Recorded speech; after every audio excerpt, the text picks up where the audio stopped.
ঘুরে দাঁড়িয়েছে দক্ষিণাঞ্চলের চিংড়ি রপ্তানি খাত। আগের বছরের একই সময়ের তুলনায় চলতি অর্থবছরের প্রথম 6 মাসে চিংড়ি ও সাদা মাছের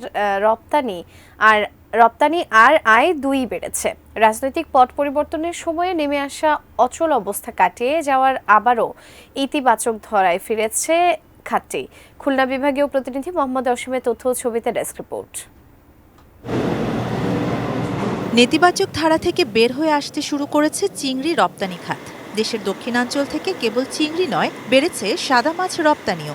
মৎস্য অধিদপ্তরের তথ্য বলছে 2024-25 অর্থবছরের প্রথম 6 মাসে দক্ষিণাঞ্চল থেকে চিংড়ি রপ্তানি হয়েছে 11,318 টন, যা গত অর্থবছরের একই সময়ের তুলনায় 2,100 টন বেশি। টাকার অঙ্কে যার পরিমাণ প্রায় 400 কোটি টাকা।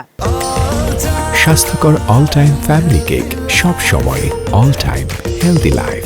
প্রথম 6 মাসে গত অর্থবছরের প্রথম 6 মাসের চেয়ে প্রায় 5,000 মেট্রিক টনের মতো আমার টোটাল রপ্তানি বেড়েছে খুলনা অঞ্চলে। এর ফলে আমার রপ্তানি আয়ও প্রায় 470 কোটি টাকার মতো এই প্রথম 6 মাসে মৎস্যজাত পণ্য রপ্তানি করে বৃদ্ধি পেয়েছে।